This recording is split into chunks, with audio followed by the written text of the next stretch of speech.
फिर आते हैं ब्लूम्स क्लासिफिकेशन में। ब्लूम्स क्लासिफिकेशन अगर देखा जाए तो वो कहते हैं कि कॉग्निटिव डोमेन, इफेक्टिव डोमेन और साइकोमोटर डोमेन, ये 3 जगहों पे हम लोग को इफेक्ट करता है एडुकेशन। पहला है आपका कॉग्निटिव डोमेन। कॉग्निटिव डोमेन का मतलब क्या होता है? हम लोग का इंटेलेक्चुअल कैपेबिलिटी, मतलब हम लोग का जो इंटेलिजेंस है, थिंकिंग कैपेसिटी है, उसे कहा जाता है इंटेलेक्चुअल कैपेबिलिटी या फिर कॉग्निटिव डोमेन। कॉग्निटिव डोमेन में एडुकेशन से सबसे पहले क्या होता है?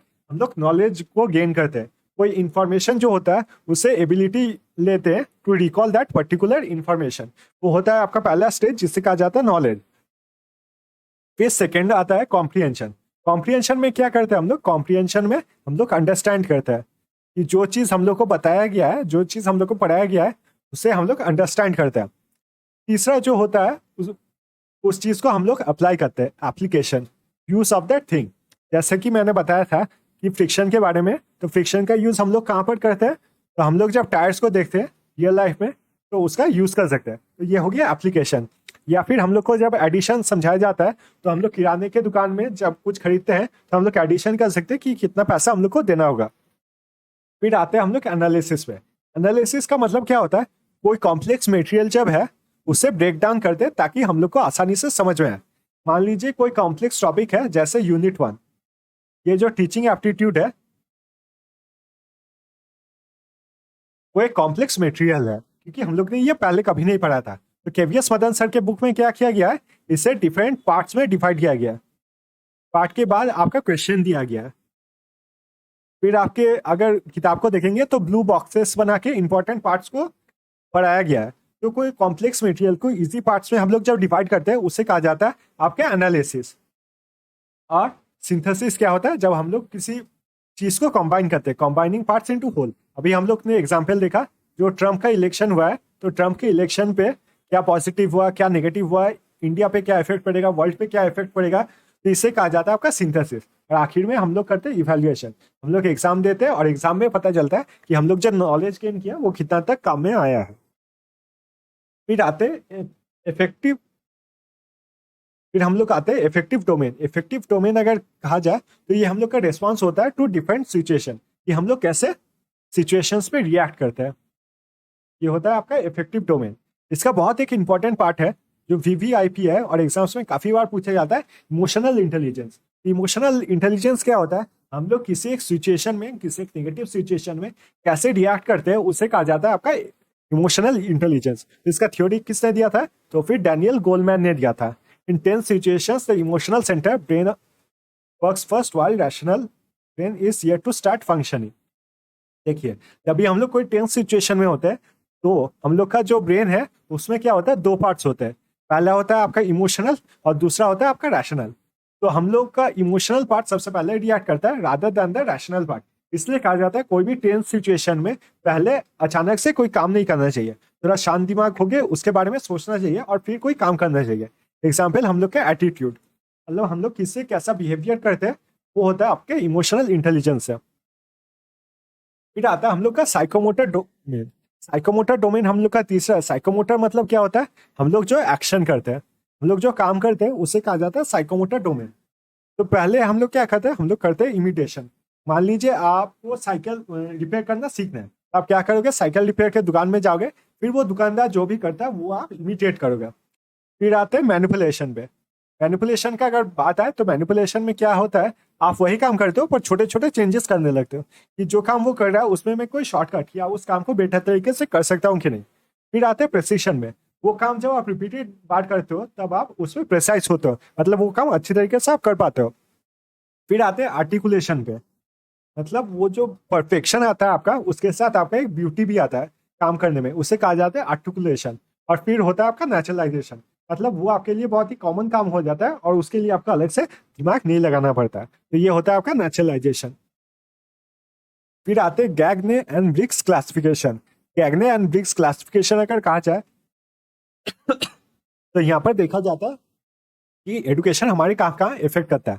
तो पहला आपका इंटेलेक्चुअल, मतलब आपका जो ब्रेन एक्टिविटी है, आपका दूर तक सोचने की एबिलिटी है उस पर। फिर हम लोग ने अभी पढ़ा कॉग्निटिव, वर्बल, मतलब आप जो बातचीत करते हो उस इंफॉर्मेशन पे। मोटर स्किल्स, मतलब आप जो काम करते हो। और एटीट्यूड हम लोग ने अभी पढ़ा, जो इमोशनल इंटेलिजेंस है उसमें भी डेवलपमेंट होता है। अब इफेक्टिव टीचिंग प्रैक्टिसेस जो कि हम लोग पढ़ाई में भी यूज कर सकते हैं ताकि हम लोग को पढ़ाई आसानी से हो पाए। हम लोग को हर टाइम पढ़ना चाहिए फ्रॉम सिंपल टू कॉम्प्लेक्स। कि कोई टॉपिक अगर हम लोग पढ़ रहे हैं तो आपने 10 यूनिट देखा है, 10 यूनिट में से मान लीजिए आपको सबसे आसान यूनिट लगा मैथमेटिकल एप्टीट्यूड, तो आपको स्टार्ट करना चाहिए मैथमेटिकल एप्टीट्यूड। जब मैथमेटिकल एप्टीट्यूड हो जाएगा उसके बाद आपको कॉन्फिडेंस मिलेगा दूसरे चैप्टर्स पे जाने के लिए। फ्रॉम नोन टू अननोन, हम लोग को नोन से पढ़ाई करना चाहिए, उसके बाद अननोन की तरफ बढ़ना चाहिए। जैसे मान लीजिए आप लोग सबको पता था यहाँ पर फ्रिक्शन के बारे में, यहाँ पर आप सबको पता था फ्रिक्शन के बारे में, वहां से मैंने फ्रिक्शन का रियल लाइफ कैसे यूज किया जा सकता है उसके बारे में बताया और फिर टायर से एसोसिएट किया। तो ये क्या होता है कि आपको जो पता है उससे पढ़ाई करना स्टार्ट कीजिए और फिर जब न्यू इन्फॉर्मेशन है उसके बाद लीजिए। From whole to part, from whole to part, जैसे जिसाल्ट साइकोलॉजी में आप सबसे पहले पढ़िए कि ट्रम्प का इलेक्शन हुआ है। आप अभी डिटेल्स में मत देखिए, इसके बाद आप पढ़ेंगे कि इसका क्या इफेक्ट है, क्या पॉजिटिव है, क्या नेगेटिव है। तो ये सब whole to part, from psychological to logical, from psychological to logical. पहले आप चीज को अच्छे से पढ़िए। जैसे अंडरस्टैंडिंग लेवल में आपको याद होगा, अंडरस्टैंडिंग लेवल में हम लोग ने क्या पढ़ा कि पहले पूरे चीज को पढ़ लीजिए, फिर वो चीज क्यों हुआ क्यों नहीं हुआ उसे डीपली अंडरस्टैंड कीजिए। फिर आते हैं ट्रेनिंग सेंसेस, जैसे हम लोग ने साइकोमोटर पे देखा, तो वही होता है आपका ट्रेनिंग सेंसेस कि आप अपने सेंस ऑर्गन्स को ऐसे ट्रेन कीजिए कि जब आपको क्वेश्चन प्रेजेंट किया जाए या प्रॉब्लम प्रेजेंट किया जाए आपको खुद ब खुद उसका आंसर मिल जाए। जैसे कि बच्चों को सिखाया जाता है 2x1, तो जैसे ही वो एग्जाम में देखते हैं 2x1 क्या होगा वो खुद से आंसर दे देते हैं 2। फिर आते हैं हम लोग general principles of teaching. General principles of teaching अगर देखा प्रिंसिपल्स ऑफ टीचिंग अगर देखा जाए, पहला आपका जनरल प्रिंसिपल और दूसरा साइकोलॉजिकल। साइकोलॉजिकल मतलब क्या होता है, हम लोग के थिंकिंग में जो इफेक्ट करता है। पहले हम लोग देखेंगे जनरल प्रिंसिपल, तो हम लोग को मिलना चाहिए मोटिवेशन कि क्लास में कोई अगर सही आंसर दे तो आपको उसको इनकरेज करना चाहिए, इससे क्या होता है मोटिवेशन। दूसरा है आपका प्रिंसिपल ऑफ इंटरेस्ट। कोई भी सब्जेक्ट आप जब पढ़ाएंगे, अभी मैं पढ़ा रहा हूँ या फिर कोई भी सब्जेक्ट आप जब पढ़ाएंगे तो टीचर सक्सेसफुल कब होता है, जब स्टूडेंट उसको सब्जेक्ट को आसानी से अंडरस्टैंड कर पाए और सब्जेक्ट में इंटरेस्ट जाग पाए। तो ये होता है principle of interest. Principle of linking with life, मतलब वही फ्रिक्शन। फ्रिक्शन जब आप पढ़ा रहे हैं तब रियल लाइफ से आप एसोसिएट कीजिए कि टायर्स जो होते हैं उसे क्यों रफ सरफेस रखा जाता है, क्योंकि उसमें ब्रेक्स लगाया जा सके और यहाँ पर फ्रिक्शन का यूज हो सके। फिर आते हैं प्रिंसिपल ऑफ डेफिनेट एम। आपके एम क्लियर होना चाहिए कि आप क्यों पढ़ाई कर रहे हो। जैसे यहाँ पर आप लोग जो पढ़ाई कर रहे हो वो सभी आप लोग पढ़ाई कर रहे हो पेपर 1 के लिए, ताकि आपके पेपर 1 में अच्छे से आप आंसर दे पाओ। तो आपका डेफिनेट एम होना चाहिए। Principle of recognising individual differences. अब अगर आप मेरे सामने होते हैं तो हर एक स्टूडेंट जो होता है वो अलग होता है। Every student can't be equal. किसी को जल्दी समझ में आता है, किसी को देर में समझ में आता है। तो ये टीचर को समझना चाहिए कि इंडिविजुअली डिफरेंट होता है। तो यहाँ पर मैं और एक चीज बताना चाहूंगा, अगर आप लोग को लगता है कि कोई भी टॉपिक मैंने मिस किया या फिर टीचिंग एप्टीट्यूड से कोई भी टॉपिक आप पढ़ाई करना चाहते हो तो प्लीज आप लोग कमेंट में उसे लिख दीजिएगा कि कौन सा टॉपिक। आप लोग कमेंट रखते हो कि यही टॉपिक ज्यादा एक्सप्लेन कीजिए, तो मुझे पता नहीं होता है कौन सा टॉपिक के बारे में आप बता रहे हो। तो कोई भी टॉपिक अगर आपको ज्यादा पढ़ना है या फिर कोई भी टॉपिक अगर मिस किया या फिर टीचिंग एप्टीट्यूड का कोई भी टॉपिक होगा जो शायद केवीएस मदन सर के बुक में नहीं भी होगा और आपको समझना है, तो वो सब आप नीचे कमेंट में दे सकते हो। फिर आते हैं principle of planning. Principle of planning क्या होता है, जैसे मैंने ये पीपीटी उठाया, फिर ये पीपीटी डिजाइन किया, ये सब होता है। आप पीपीटी प्रेजेंटेशन कर रहा हो, ये सब होता है प्लानिंग। फिर आते हैं principle of division. Principle of division अगर देखा जाए तो मैंने हर एक वीडियो जो है, इससे पहले आप देखोगे अगर कि जो डिफिकल्ट यूनिट्स है उसे 4 वीडियोस में डिवाइड किया है। टीचिंग एप्टीट्यूड का जो वीडियो है उसे मैंने 4 हिस्सों में डिवाइड किया ताकि आप लोग को समझने में आसानी हो। लेकिन आप लोग ज्यादा लाइक उसी को करते हो जो मैं एक साथ सब पढ़ा देता हूँ, इसलिए मैं एक साथ सबको पढ़ा रहा हूँ। तो ये होता है प्रिंसिपल ऑफ डिवीजन। फिर आते हैं प्रिंसिपल ऑफ रिवीजन। देखिए आप लोग की वीडियो देखेंगे, अगर आप लोग को अच्छे तरीके से समझ में आएगा और आप लोग वीडियो को बंद करके फिर भूल जाओगे तो इससे कोई फायदा नहीं होगा। आप लोग को ये वीडियो देखना होगा, फिर आपको किताब से पढ़ाई करना होगा मैंने क्या क्या पढ़ाया है, और फिर एमसीक्यू प्रैक्टिस करना होगा, तभी इस वीडियो का कुछ फायदा होगा।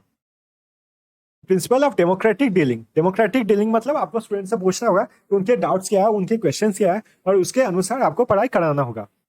फिर आते हैं हम लोग साइकोलॉजिकल प्रिंसिपल। साइकोलॉजिकल प्रिंसिपल पहले आपका मोटिवेशन और इंटरेस्ट, इनके बारे में तो हम लोग ने डिटेल में बात किया है।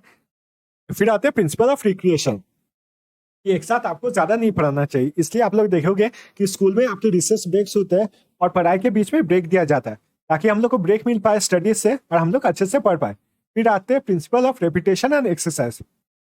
कोई भी चीज आप जब बार बार पढ़ोगे तभी जाके वो आपके दिमाग में अच्छे से बैठेगा। आप बार बार उसको पढ़ोगे, पढ़ के लिखोगे, तभी वो आपको अच्छे से याद रहेगा। ये होता है principle of repetition and exercise, principle of sympathy and cooperation. तो अगर कोई स्टूडेंट आपका जो लेक्चर है उससे समझ नहीं पाए, तो ये आपको नहीं समझना चाहिए कि वो क्लास में ध्यान नहीं दे रहा, वो शायद उसे अच्छे से समझ में नहीं आए या फिर उसके कोई डाउट्स है। तो आपको सिंपैथी रखना चाहिए और उसके साथ कॉपरेशन करना चाहिए। फिर आते हैं प्रिंसिपल ऑफ री इन्फोर्समेंट। प्रिंसिपल ऑफ री इन्फोर्समेंट वही है कि आप जब कोई सही काम करते हो तो आपको अवार्ड देना चाहिए। बहुत सारे क्लासेस में क्या होता है, जो टॉप 10 होते हैं स्टूडेंट्स के नाम और उनके एक पासपोर्ट साइज पिक्चर बोर्ड में लगाए जाते हैं। इससे क्या होता है, उनको एक अवार्ड मिलता है और उनको एक पॉजिटिव री मिलता है कि वो अच्छे से पढ़ाई करें। फिर आते हैं माइक्रो टीचिंग। तो आप लोग जब पीएचडी करोगे तो वहां पर आप लोग जरूर इंटरव्यू के टाइम पूछ लेना कि आपको माइक्रो टीचिंग का मौका मिलेगा कि नहीं, आपको क्लासेस लेने के लिए मौका मिलेगा कि नहीं। क्योंकि अगर मौका नहीं मिलेगा तो फिर आप फ्यूचर में जाके क्या काम करोगे, आपको टीचर ही बनना है। तो इससे कहा जाता है आपका माइक्रो टीचिंग। माइक्रो टीचिंग क्या है, तो रिसर्च स्टूडेंट्स जो क्लासेस लेते हैं उसे कहा जाता है माइक्रो टीचिंग। इससे क्या होता है, हम लोग प्रैक्टिस कर पाते हैं फ्यूचर के लिए।